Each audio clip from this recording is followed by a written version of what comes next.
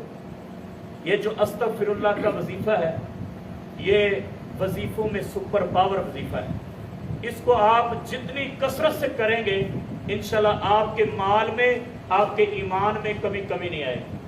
سچی بات ہے. یہ ہمارے پاس بریا روڈ میں ایک جماعتی ساتھی تھا ادریس کپڑے والا, وہ آج کل جھمرے میں رہتا ہے فیصل آباد. تو وہ بیچارہ بڑا پریشان تھا. اس کا بیٹا باہر جانے کے شوق میں ایک اپنے اجنبی بھائی کو کلاس فیلو کو پیسے دے بیٹھا. وہ 4-5 لاکھ کا ٹیکہ لگا کے باہر چلا گیا. وہ آج تک واپس نہ آیا. اس نے سارے جناب قرضہ پکڑ کے باپ کو بھی مقروض کر دیا, خود بھی ہو گیا.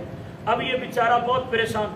ایک ہمارے بزرگ عالم دین آئے, جمعہ پڑھایا, اس کو پوچھنے لگے یار کوئی وظیفہ بتا دو, میں بہت پریشان. کہا وظیفہ ہے آسان لیکن ہے بڑا مشکل. ہے آسان بالکل چھوٹا لیکن کرنے میں آپ کو بڑی طاقت چاہیے, بڑا مشکل ہے. وہ کہنے لگا آپ بتائیں میں ہمت کروں گا. کہتا ہے کہ آپ نے 5 وقت کی نماز تو پڑھتے ہی پڑھتے ہیں. اس نے کہا میں بالکل پڑھتا ہوں.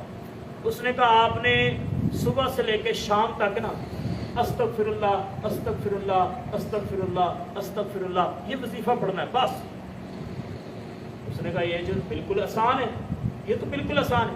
کہا ہے تو آسان لیکن پڑھنے میں بڑا مشکل. وہ کہتا ہے کہ اللہ کی قسم وہ کہتا ہے کہ میں نے نا پہلے دن یہ وظیفہ جب پڑھا نا تو 100 دفعہ پڑھنا بھی مشکل ہو گیا, لیکن میں نے ہمت نہیں چھوڑی. میں نے 200 مرتبہ پڑھا, 300 مرتبہ پڑھا. آخر کار قسم کھا کے وہ شخص کہتا ہے کہ میں دن میں 1000 بار یہ پڑھ لیتا تھا لیکن مجھے یوں ہی محسوس ہوتا تھا جسے میں نے پڑھا ہی نہیں. اتنا آسان ہو گیا میرے لیے. اور وہ کہتا ہے ٹھارو شاہ میں میری دکان تھی کپڑے کی کٹ پیس کی. کہتا ہے کہ گاہک میرے اتنے زیادہ ہو گئے کہ مال ختم ہو جاتا تھا لیکن گاہک ختم نہیں ہوتے تھے. کہتا مجھے نہیں پتا چند مہینوں میں میرا قرضہ بھی ختم, سب کچھ ختم ہو گیا. کہتے ہیں وہ میری ساری پریشانی ختم ہو گئی. کہتا ہے وہ استغفر اللہ کا وظیفہ مجھے اتنا برکت دے گیا, اتنی برکت دے گیا کہ میں آپ کے سامنے لفظوں میں وہ برکت بیان ہی نہیں کر سکتا. کہتا صرف مالی برکت نہیں, کہتا میں پہلے نمازوں میں سست تھا, اس وظیفے کی برکت سے میری نمازوں میں ایمان میں طاقت آ گئی, مجھے نماز چھوڑنے پر تکلیف محسوس ہونے لگی. اس وظیفے کی برکت سے پہلے میں قرآن نہیں پڑھتا تھا. کہتا جب سے میں نے یہ وظیفہ شروع کیا مجھے قرآن پڑھنے کی طاقت اور قوت مل گئی. اللہ اکبر. جب سے میں نے یہ وظیفہ پڑھنا شروع کر دیا کہتا میرے گھر کے اندر سکون اور راحت پیدا ہو گئی, میرے بہت سارے کام آسان ہو گئے. میرے بھائیوں یہ بہت بڑا سپر پاور وظیفہ ہے. میں قربان جاؤں اس محبوب نبی پہ جس کے بارے میں رب نے قرآن میں گارنٹی دی ہے. اے میرے محبوب پیغمبر آپ معصوم ذات ہیں, آپ کے نہ اگلی زندگی میں نہ پچھلی زندگی میں کوئی گناہ اور غلطی نہیں. آپ ساری زندگی کے پوری دنیا کے تمام غلطیوں اور گناہوں سے پاک کر دیے گئے ہیں. آپ کا کوئی گناہ نہیں ہے. اللہ کے نبی اتنے پاکیزہ ہیں, کوئی زندگی میں گناہ نہیں. لیکن اپنی امت کو کیا سبق دے رہے ہیں کہ میرے امتیو تم دن میں 100 بار استغفر اللہ کرو, استغفر اللہ پڑھو. میں نبی ہو کر, میں معصوم عن الخطا ہو کر, میں محبوب پیغمبر ہو کر, میں جنت کا وارث ہو کر, اللہ اکبر, میں رب کا محبوب ہو کر, میں بخشا ہوا ہو کر بھی دن میں 100 مرتبہ 70 مرتبہ میں استغفر اللہ پڑھتا ہوں. میرے بھائیو یہ ہمیں سبق ہے. وہ نبی گناہوں سے پاک ہو کر بھی استغفر اللہ پڑھتا ہے, گناہوں کی معافی اور توبہ کرتا ہے. ہم گناہگار ہو کر بھی توبہ نہیں مانگتے. یہ وظیفہ بہت مضبوط ہے. آپ خود بھی پڑھیں, بچوں کو پڑھائیں, گھر والوں کو بتائیں. انشاءاللہ آپ یہ وظیفہ کر کے دیکھنا. آپ جس نیت اور جس ارادے سے کریں گے, اگر قرض ہوگا قرض کی نیت سے پڑھیں, قرض ختم ہو جائے گا. شادی کی نیت سے پڑھیں, شادی ہو جائے گی. میرے بھائیو آپ کاروبار کے لحاظ سے پڑھنا چاہتے ہیں, کاروبار کی نیت سے جو بھی ارادہ اور نیت لے کر یہ پڑھتے جائیں گے انشاءاللہ اللہ آپ کو اس کام اور اس عمل کی وجہ سے برکتیں عطا فرمائے گا. یہ میں نہیں کہہ رہا بلکہ اللہ اور اس کے رسول نے قرآن اور حدیث میں گارنٹی دی ہے, گارنٹی دی ہے. اللہ نے قرآن میں بار بار فرمایا فَقُلْتُ اسْتَغْفِرُوا رَبَّكُمْ إِنَّهُ كَانَ غَفَّارًا يُرْسِلِ السَّمَاءَ عَلَيْكُمْ مِدْرَارًا. وَيُمْدِدْكُمْ بِأَمْوَالٍ وَبَنِينَ وَيَجْعَلْ لَكُمْ جَنَّاتٍ وَيَجْعَلْ لَكُمْ أَنْهَارًا.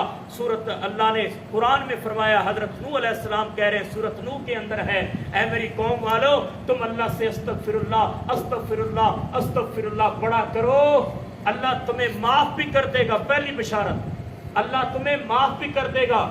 اور دوسری بشارت، یرسل السماء علیکم مدرارا، اللہ تم پر مسلسل بے حساب اپنی مدد کو نازل کرے گا. مدرار سے مراد کیا ہے؟ مدرار کہتے ہیں آسمان سے مسلسل نعمتوں کا گرنا. جیسے بارش گرتی ہے اس طرح نعمتوں کا گرنا. نعمتیں بارش کی طرح تم پر برس پڑیں گی، نعمتیں تم پر بارش کی طرح ٹوٹ پڑیں گی، تم نعمتوں کے اندر مالا مال ہو جاؤ گے. اللہ تعالیٰ گارنٹی دے رہا ہے کہ تم استغفر اللہ پڑھو، پہلی گارنٹی کہ گناہوں سے پاک ہو جاؤ گے، دوسری گارنٹی کہ یرسل السماء علیکم مدرارا، تم پر آسمان سے بارش کی طرح میرے بھائیوں نعمتیں گرنا شروع ہو جائیں گی. وَيُمْدِدْكُمْ بِأَمْوَالٍ، تمہیں اللہ مالی مدد دے گا. اور اللہ پتہ مالی مدد کیسے دیتا ہے؟ اللہ اکبر. ایک شخص جا رہا تھا، اچانک بادل آئے، بخاری کی حدیث ہے. وہ شخص جا رہا ہے مسافر، اچانک غیب سے آواز آئی، اے بادل چل فلاں جگہ پہ بارش برسا، میرے فلاں بندے کو پانی کی باغ کو پانی لگانے کی ضرورت ہے، اس کو پانی کی ضرورت ہے، اس کو بارش برسا، وہاں تک پانی پہنچانا ہے.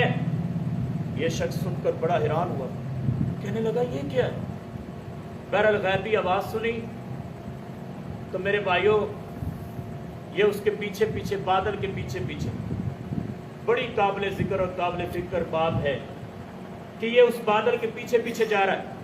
اچانک دیکھا کہ ایک باغ کو مالی، ایک باغ والا پانی لگانے کے لیے وہ پہلے ہی نکے لگا رہا ہے، وہ پہلے ہی نکے کھول رہا ہے.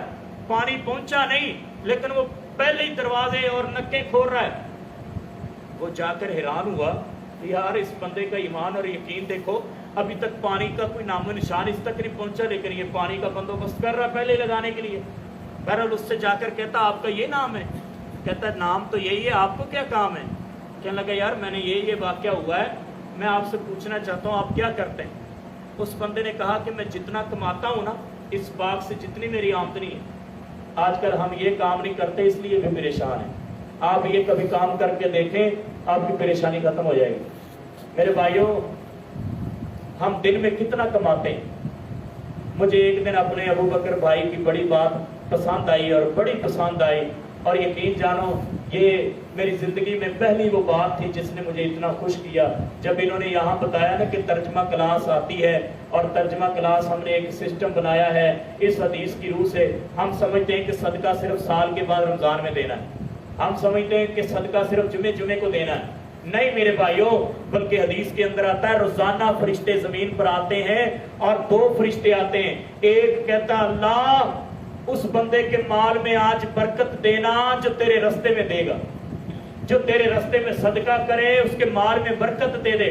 دوسرا فرشتہ کہتا اللہ اس کے مال کو تباہ کرنا جو تیرے رستے میں نہ دے گا. بچوں کو بھی دے دیا، گھر میں بھی خرچہ دے دیا، سب کو دے دیا، نہیں دیا تو اللہ کے نام پہ نہیں دیا. یہ صدقہ روزانہ کی بنیاد پہ آپ اپنا معمول بنا لیں، روزانہ کی بنیاد پہ. اچھا اس سے پوچھا یہ صدقہ بہت کام کرتا ہے، بڑے کام کرتا ہے. ایک بندہ تھا دادو میں رہتا تھا، وہ کہتا ہے بڑے بڑے کام ہوتے تھے جو سفارشوں کے بغیر، گزارشوں کے بغیر نہیں ہوتے، رشوت کے بغیر نہیں ہوتے، لیکن اس نے نہ بس ایسے اس کو ذرا کوئی جلال آ گیا، کوئی خیال آ گیا، اس نے بیٹھے بیٹھے ایک اپنا راز بتا دیا. کہتا بڑے سے بڑے کسی افیسر سے مجھے کام پڑا ہے نا، میں نے کبھی کسی کی زندگی میں سفارش نہیں ڈالی، اور میں نہ کبھی ضرورت پڑی نہ میں محتاج ہوا. بس میں گھر سے جب نکلتا ہوں نا رستے میں ایک کام کر دیتا ہوں، اس کام کی اتنی برکت ہے کہ میں کبھی خالی واپس نہیں لوٹا. میرا جب تک کام نہ ہو میں واپس نہیں آتا، اور میرا کام وہ ضرور ہو جاتا ہے. اگر بندہ کہیں بھی ہو لیکن جب میرا کام کی باری آتی ہے وہ بندہ ضرور حاضر ہوتا ہے اور میرا کام ہوئے. اللہ اکبر، اتنا یقین اور ایمان. ہم نے پوچھا آپ کیا کام کرتے ہیں؟ کہتے ہیں میں نے یہ حدیث سنی ہوئی ہے نا کہ صدقہ رد البلا ہوتا ہے اور صدقے سے ہر کام ہوتا ہے، اور صدقہ بڑے بڑے کام کرتا ہے. صدقے کی عظمت اور شان میں نے بڑی سنی ہے کہتا میں بھی بس یہ چپکے سے کام کرتا ہوں، جب میں گھر سے نکلتا ہوں نا اپنے محلے کی اور اپنے بستی کی مسجد کے گلے میں چپکے سے صبح اٹھ کے میں 100 روپیہ 50 روپے 10 روپے گنتی کیے بغیر جیب میں ایسے آنکھیں بند کر کے ہاتھ ڈالتا ہوں، میری جیب سے جتنے نکلتے ہیں ایک نوٹ کھینچ کے میں گلے میں ڈال کے چلا جاتا ہوں۔ کہتا کبھی میں مایوس نہیں لوٹا، میرا ہر کام ہو جاتا ہے اور کبھی رستے میں مجھے کبھی پریشانی نہیں ہوئی۔ اگر رستے میں کوئی روکنے والا بھی روک رہا ہو نا، سب کی چیکنگ ہوتی لیکن مجھے کسی نے روکا بھی نہیں۔ میرے بھائیوں ہم حیران ہو گئے کہ دنیا میں ایسے ایسے لوگ بھی ہیں جن کے پاس ایسے ایسے عمل موجود ہیں جن کو ہم بھی نہیں سمجھتے۔ اللہ اکبر۔ اس لیے اپنا زندگی کا روزانہ کا معمول بنا لیں۔ اللہ کے گھروں میں خرچ کرنا سب سے زیادہ محبوب خرچ ہے، سب سے بہترین۔ اچھا یہاں پہ ترجمہ کلاس تھے، ان کا یہ عمل تھا کہ وہ روزانہ 10-10 روپے پتہ نہیں کتنے جمع کرتے تھے اور مہینے کا جمع کر کے اس کو اللہ کے راستے میں خرچ کرتے تھے۔ بہرحال یہ بہت محبوب عمل ہے۔ یہ عمل میں بخاری کی حدیث سنا رہا تھا کہ وہ بادل جس کے لیے برس رہے ہیں، جس کے لیے غیبی حکم ہو رہا ہے، جس کو دیکھنے کے لیے نظارہ کرنے کے لیے بندہ چل کر گیا ہے، اس کو باغ والے کو پوچھا کہ تو کیا کرتا ہے؟ کہتا میں باغ کی آمدنی کے 3 حصے کرتا ہوں، ایک اللہ کے راستے میں دیتا ہوں، ایک گھر میں لے کے جاتا ہوں اور ایک خرچہ میں اپنے باغ پر خرچ کر دیتا ہوں، ایک حصہ میں باغ پر لگا دیتا ہوں۔ میرے بھائیو اس طرح کے ہم عمل کرتے نہیں، پھر پریشانی تو آئے گی نا۔ اس لیے ان کاموں کو پکڑ لو، لازم کر لو، انشاءاللہ آپ کا ہر کام سیدھا ہو جائے گا۔ بہرحال مقصد کہنے کا کہ دوسرا وظیفہ استغفر اللہ ہے، پہلا وظیفہ لا حول ولا قوت الا باللہ، کثرت سے آپ نے پڑھنا ہے، کثرت سے آپ نے پڑھنا ہے۔ اور جب یہ شخص وظیفہ پڑھتا ہے، اللہ کے رسول نے فرمایا اللہ پتہ کیا کہتا ہے؟ اللہ کی قسم یہ حدیث ہے، صحیح ترین حدیث ہے۔ اللہ اپنے بندے کو جواب دیتا ہے جب بندہ کہتا لا حول ولا قوت الا باللہ، اللہ کہتے جی میرے بندے تجھے یہ یقین اور ایمان ہو چکا ہے کہ میرے علاوہ تجھے برائی سے بچا بھی کوئی نہیں سکتا، میرے توفیق کے بغیر تجھے نیکی کی طاقت بھی کوئی دے نہیں سکتا، تجھے یقین آ گیا؟ اللہ کہتے میرا تجھ سے وعدہ ہو چکا ہے، اس عمل کی وجہ سے میں تجھے برائی سے بھی بچاؤں گا، نیکی کی طاقت بھی بخشوں گا، اور جب تم میرے پاس آئے گا دنیا سے لوٹ کر، میں تجھے اپنی جنت میں خزانہ اور محل بھی عطا فرماؤں گا۔ میرے بھائیوں ہم کیوں نہ یہ وظیفہ پڑھیں؟ اور تیسرا وظیفہ ہے میرے بھائیوں بہت زیادہ سپر پاور وظیفہ ہے، وہ ہے لا الہ الا انت سبحانک انی کنت من الظالمین۔ اللہ کے نبی نے اس وظیفے کی بڑی بشارتیں سنائی، بڑی گارنٹی، ٹائم نہیں ہے۔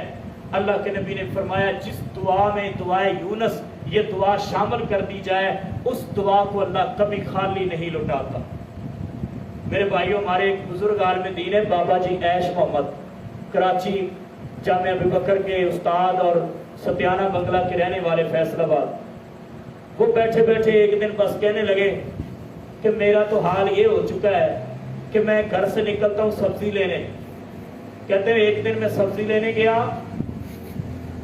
اللہ اکبر، کہتا میں سبزی لینے کے لیے گیا اور میرا پاسپورٹ ہمیشہ میری جیب میں ہوتا ہے، کارڈ بھی پاسپورٹ بھی میرے کاغذات میرے پاس ہی ہوتے ہیں۔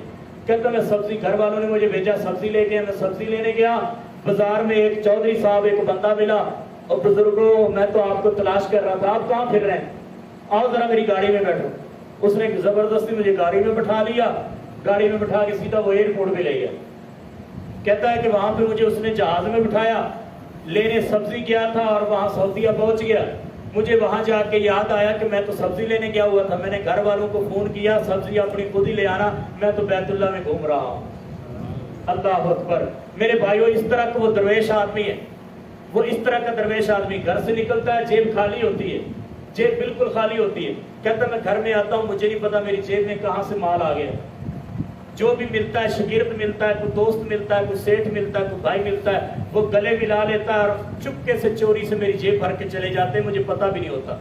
جب رب راضی ہوتا ہے تو رب اس طرح اپنے بندوں کے دلوں میں محبتیں پیدا کر دیتا ہے اور پھر اللہ اس طرح دنیا سے غیبی مدد فرماتا ہے۔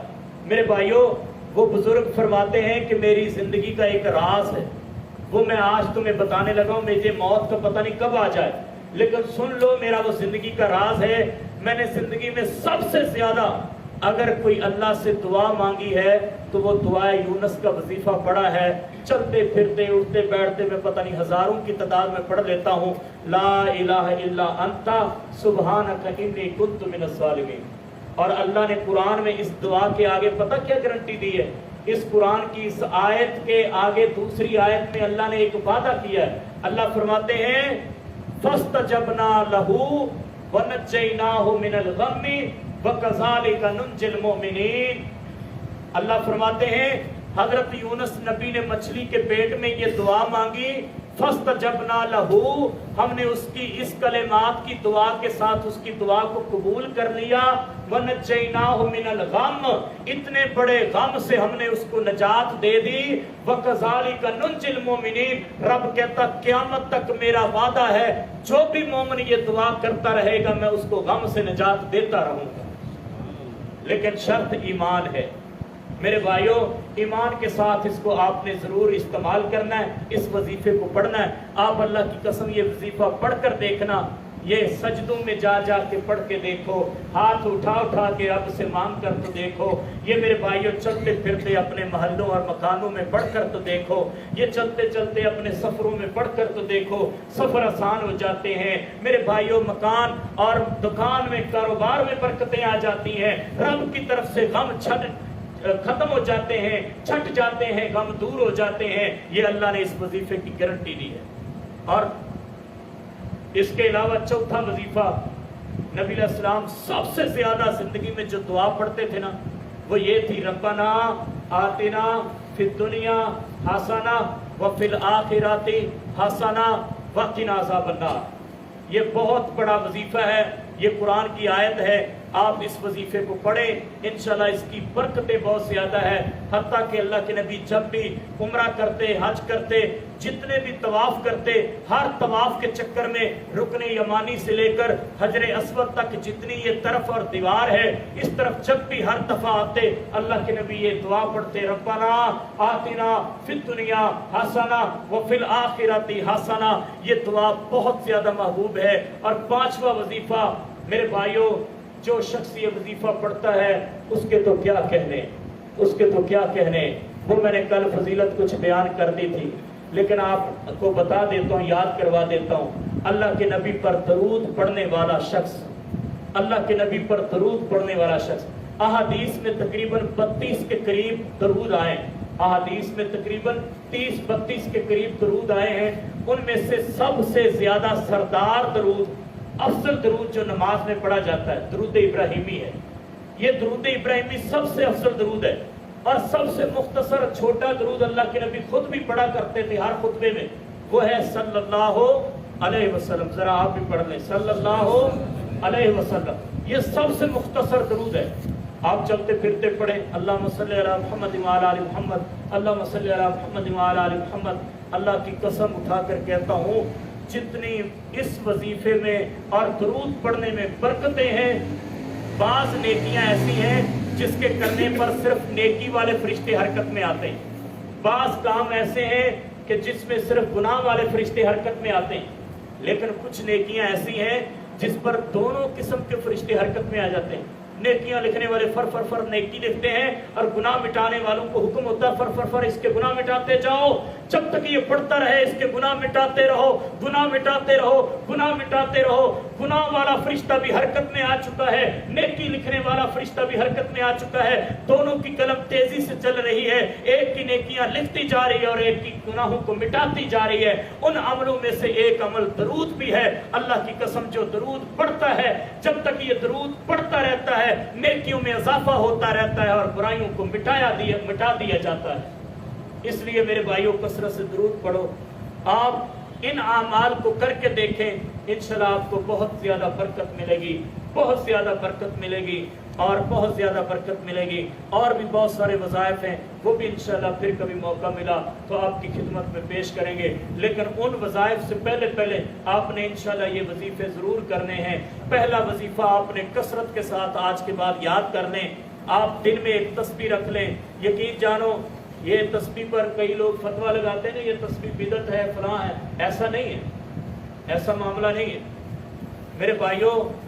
کئی صحابہ سے یہ ثابت ہے اور یہ صحیح ہے آپ پڑھ سکتے ہیں، یہ نئی تحقیق ہے، علماء اکرام اس پر باقاعدہ فتوے دے چکے ہیں اور دلائل دے چکے ہیں میرے بھائیوں۔ اس لیے آپ اگر ویسے گنتی بھول جاتے ہیں آپ تسبیح لے لیں، آج کل یہ تسبیح بہت مختصر ملتی جو کسی کو نظر بھی نہیں آتی، وہ آپ چھپا لیں، اپنے ہاتھ کو چھپا لیں۔ ضروری نہیں ہے کہ آپ نے لمبی تسبیح 1000 منکے والی پکڑنی ہے، منکے پہ منکا ٹھا منکا لوگوں کو بھی نظر آئے بڑا پیر ہے، جل پیر ہے، میرے بھائیوں ضروری تو نہیں ہے، آپ وہ لے لیں، آپ اس پہ گنتی جاری رکھیں اور آپ وظیفہ پڑھتے رہیں میرے بھائیوں۔ اس لیے آپ نے انشاءاللہ آج کے بعد یہ اللہ سے وعدہ کریں، بلکہ اپنی ذات سے اپنے آپ سے عزم کریں اور وعدہ کریں کہ اللہ ہم انشاءاللہ کم از کم روزانہ 100 مرتبہ استغفر اللہ پڑھیں گے انشاءاللہ، اور اللہ ہم روزانہ انشاءاللہ آج کے بعد لا حول ولا قوت الا باللہ کم از کم 300 بار ضرور پڑھیں گے انشاءاللہ، اور آج کے بعد اللہ کچھ بھی نہ ہو سکا تو ہم کم از کم 100 مرتبہ اللہم صلی علی محمد وعلی آل محمد، اللہم صلی علی محمد وعلی آل محمد، اللہم صلی علی محمد وعلی آل محمد، یہ انشاءاللہ ہم نے ضرور پڑھنا ہے۔ اور انشاءاللہ آج کے بعد جب بھی آپ کو موقع ملے لا الہ الا انت سبحانک انی کنت من الظالمین، لا الہ الا انت سبحانک انی کنت من الظالمین، یہ وہ وظائف تھے جن وظائف پر اللہ رسول نے گارنٹی دی ہے کہ تمہارے غم بھی دور ہو جائیں گے، تمہاری حاجات اور ضروریات بھی انشاءاللہ پوری ہوں گی۔ اور میرے بھائیوں درود پڑھنے کے لیے اللہ کے نبی کی تعریف میں کسی شاعر نے کیا ہی خوبصورت اپنے الفاظ کو جمع کیا ہے، اور اس بہانے سے ہم درود بھی پڑھ لیتے ہیں اور اللہ کے نبی کی تعریف بھی کر لیتے ہیں۔ انشاءاللہ آپ میرے ساتھ درود بھی پڑھیں گے، اور انشاءاللہ میں یہ آخری نغمہ اور ترانہ آپ کے پاس سامنے انشاءاللہ یہ نعت آپ کے سامنے پیش کروں گا، اور اس کے بعد انشاءاللہ دعا کریں گے۔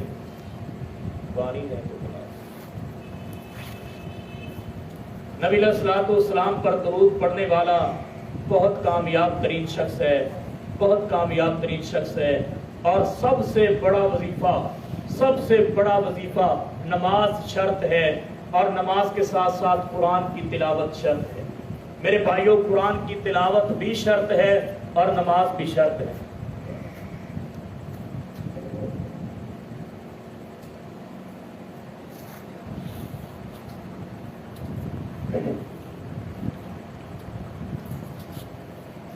جو شخص نماز پڑھتا ہے وہ اللہ کی حفاظت میں آ جاتا ہے، جو شخص نماز پڑھتا ہے وہ گناہوں سے بچ جاتا ہے۔ نماز جنت کی چابی ہے، یہ تو ہم اسکول میں بھی پڑھتے ہیں، بچے بھی ہمارے جانتے ہیں کہ نماز جنت کی چابی ہے، لیکن چابی کو جو وہ دندے ہوتے ہیں نا وہ اگر پورے نہ ہو تو تالا نہیں کھلتا۔ اگر ہماری 5 نمازیں پوری ہوں گی تو چابی پوری ہوگی، اور نماز کی چابی میں میرے بھائیوں اگر سنت والا توحید والا اگر وہ دندہ نہیں ہوگا نا تو ہماری چابی کام نہیں کرے گی۔ اس چابی میں، جنت کی چابی میں 5 نمازوں کے دندے بھی ضروری ہیں، توحید کا دندہ بھی ضروری ہے اور سنت کا دندہ بھی ضروری ہے۔ یہ اگر چابی پوری صحیح سلامت مکمل ہوگی تو سمجھ لو کہ آپ کے ہاتھ میں دنیا میں جنت کی چابی آ چکی ہے۔ تو اس لیے میرے بھائیوں اللہ کے نبی کی کسی نے کیا ہی خوب تعریف فرمائی ہے۔ آئیے چلتے ہیں اور اللہ کے نبی پر درود پڑھ کے اپنی اس محفل پر اپنے رب کی طرف سے رحمتوں کا نزول کرواتے ہیں، اور رحمتوں کی بارش ہوتی ہے۔ جہاں پر درود پڑھا جاتا ہے وہاں پر رحمت کی بارش آتی ہے، جہاں پر قرآن پڑھا جاتا ہے وہاں پر رحمت کی بارش آتی ہے۔ اور آج انشاءاللہ ہم نے قرآن بھی سنا ہے، رحمت کی بارش آ رہی ہے، اور عبادت کی رات ہے، رب کی رضا کے لیے جاگ رہے ہیں، انشاءاللہ رحمت کی بارش آ رہی ہے۔ اور انشاءاللہ ہماری اس مجلس میں رحمت کے فرشتے بھی موجود ہیں، اور انشاءاللہ ہم درود نبی پر پڑھیں گے تو اللہ کی بارش رحمت کی آئے گی انشاءاللہ۔ آپ پڑھ لیجئے میرے ساتھ ساتھ انشاءاللہ درود پڑھ لیجئے۔ اللہ کے نبی کی تعریف کے بارے میں کوئی کہتا ہے، نقش ہو دل پر نقشہ احمد صلی اللہ علیہ وسلم۔ ایسے نہیں، مزہ نہیں آئے۔ میں نے 1 گھنٹہ تقریر کی ہے، آپ اگر 5 منٹ میرے ساتھ حصہ ملا لیں گے تو انشاءاللہ اللہ راضی ہو جائے گا۔ سارے مل کے پڑھیں، صلی اللہ علیہ وسلم نقش ہو دل پر نقشہ احمد صلی اللہ علیہ وسلم، لب پر جاری ہو نغمہ احمد صلی اللہ علیہ وسلم، نقش ہو دل پر نقشہ احمد صلی اللہ علیہ وسلم، لب پہ ہو جاری نغمہ احمد صلی اللہ علیہ وسلم، کب سے ہے دل میں یہ ارماں میرے، کب سے ہے دل میں یہ ارماں میرے، رحمت یزداں سے ہو نمایاں صورت تاباں جلوائے احمد صلی اللہ علیہ وسلم، رہبر آدم محسن عالم، رہبر آدم محسن عالم، اسم اعظم حسن مجسم، مبرع اعظم چہرہ احمر صلی اللہ علیہ وسلم۔ کہنے والا کہہ رہا ہے کہ پوری اولاد آدم کا رہبر سب سے بڑا کون ہے؟ جناب محمد صلی اللہ علیہ وسلم۔ اور پوری کائنات میں سب سے بڑے محسن کون ہے؟ صلی اللہ علیہ وسلم۔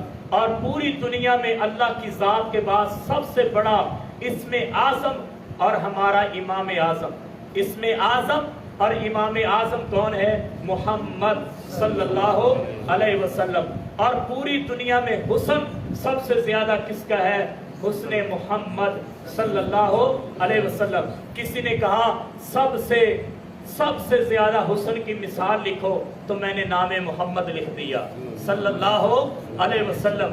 کسی نے کہا سب سے زیادہ حسن کی مثال لکھو، میں نے نام مصطفیٰ لکھ دیا۔ میرے بھائیوں، اس مصطفیٰ کے کیا کہنے، اس نبی کے کیا کہنے، اور سب سے خوبصورت چہرہ نبی کا ہے۔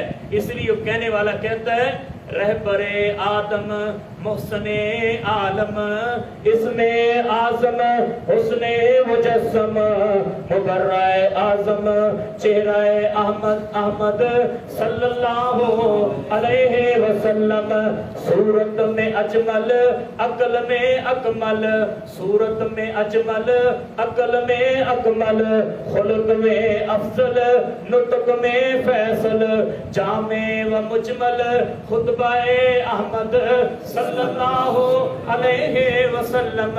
ساری دنیا کے بیان ایک طرف کر لو، ساری دنیا کے خطیبوں کے خطاب ایک طرف کر لو، لیکن نبی محترم اور نبی اکرم صلی اللہ علیہ وسلم کا خطاب ایک طرف کر لو، اس کی مثال دنیا میں نہیں ملتی۔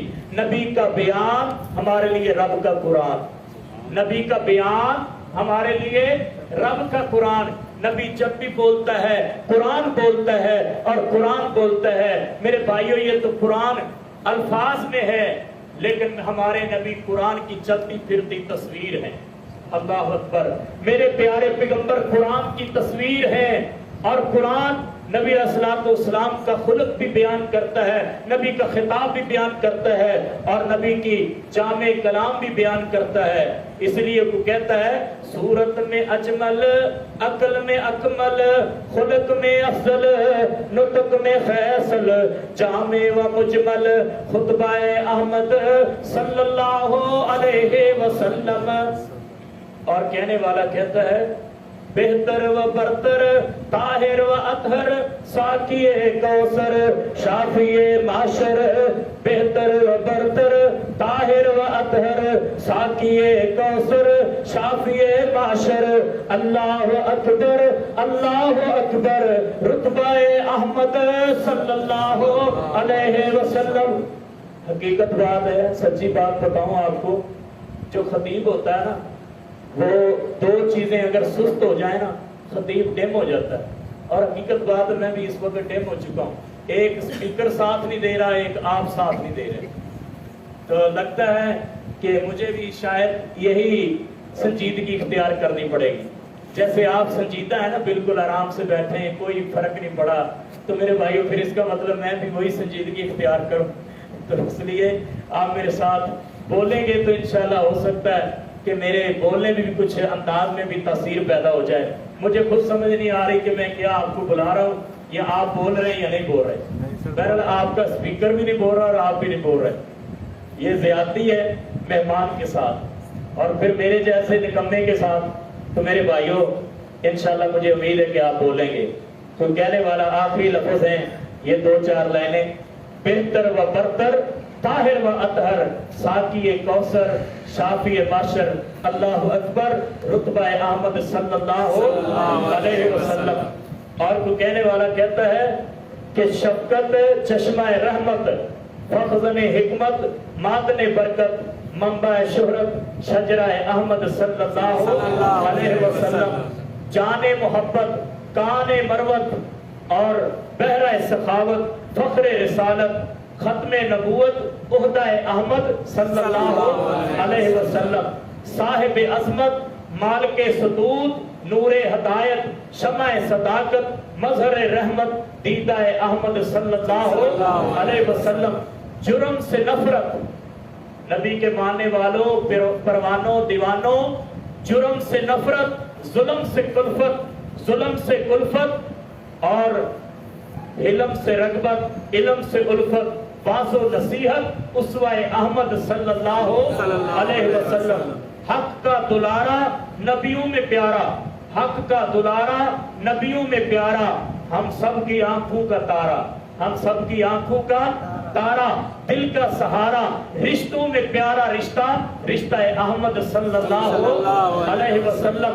ان کی محبت ان کی اطاعت وجہ مسرت باعث راحت جنت عشرت کوچہ احمد صلی اللہ علیہ وسلم. میں گھر کو لٹا دوں زر کو لٹا دوں اپنے مقصد کو پالوں. گھر کو لٹا دوں زر کو لٹا دوں اپنے مقصد کو پالوں ہو کے فدا جادہ احمد صلی اللہ علیہ وسلم. کہنے والا کہتا ہے کہ میں اپنا سب کچھ لٹا دوں نشاور کر دوں لیکن اس نبی رحمت صلی اللہ علیہ وسلم پر قربان کر دوں. صحابہ کرام نے حقیقت میں جو شان پائی ہے وہ شان اسی لیے پائی ہے کہ انہوں نے اس مصطفیٰ کو دیکھا ہے. اور آپ اور ہم سوچتے ہیں صحابہ کو اتنا مقام اعلیٰ کیوں ملا. وہ بھی نمازیں پڑھتے تھے ہم بھی نمازیں پڑھتے ہیں. وہ بھی قرآن پڑھتے تھے ہم بھی قرآن پڑھتے ہیں. انہوں نے بھی حج کیا ہم بھی حج کرتے ہیں. وہ بھی عمرہ کرتے تھے ہم بھی عمرہ کرتے ہیں. وہ بھی صدقہ کرتے تھے ہم بھی صدقہ کرتے ہیں. وہ بھی روزہ رکھتے تھے ہم بھی روزہ رکھتے ہیں. وہ بھی طاق راتوں کو جاگتے تھے ہم بھی طاق راتوں کو جاگ رہے ہیں. وہ بھی تہجد پڑھتے تھے ہم بھی تہجد پڑھتے ہیں. وہ بھی جمعہ پڑھتے تھے ہم بھی جمعہ پڑھتے ہیں. وہ عیدیں پڑھتے تھے ہم بھی عیدیں پڑھتے ہیں. وہ نبی پر درود پڑھتے تھے ہم بھی نبی پر درود پڑھتے ہیں. آخر وہ کون سا فرق ہے جس نے صحابہ کو ساری دنیا سے اونچا مقام عطا فرمایا ہے؟ وہ کون سی چیز ہے جس کی وجہ سے صحابہ اتنے عظیم بن چکے ہیں اتنی عظمت پا چکے ہیں اتنی شان پا چکے ہیں؟ اللہ کی قسم صحابہ میں اور ہم میں عظمت اور شان کے لحاظ سے صرف ایک ہی ایسا فرق ہے جس کی وجہ سے صحابہ ساری دنیا سے عظیم بن چکے ہیں. وہ فرق کیا ہے کہ صحابہ نے اپنی پیاری آنکھوں سے ایمان کی حالت میں نبی کا دیدار کیا ہے. اسی لیے وہ شان والے ہیں. انہوں نے میرے نبی کو شان اور عظمت کے ساتھ اپنے ایمان کی حالت اور کیفیت میں دیکھا ہے. وہ جنت کے وارث بن گئے وہ دنیا میں شہزادے بن گئے. دنیا میں ان کا چرچا عام ہے. اس لیے میرے بھائیوں ہم صحابہ کے غلام ہیں. ہم غلاموں کے بھی غلام ہیں اس لیے کہ صحابہ نبی کے غلام تھے ہم ان کے غلام ہیں. صحابہ ہمارے امام اس لیے ہے وہ نبی کے غلام تھے. میرے بھائیوں اس لیے صحابہ کرام تھے. آج مسلمان جگہ جگہ پہ کیوں پریشان ہے کیوں مار کھا رہا ہے؟ اس لیے کہ ہم نے صحابہ جیسا عقیدہ چھوڑ دیا صحابہ جیسا مشن چھوڑ دیا صحابہ جیسی بصیرت اور عقیدت چھوڑ دی ہے صحابہ جیسی محنت چھوڑ دی ہے صحابہ جیسی تمنا چھوڑ دی ہے. آج میں اور آپ بھی مسلمان ہیں لیکن میری اور مسلمانی کیا ہے؟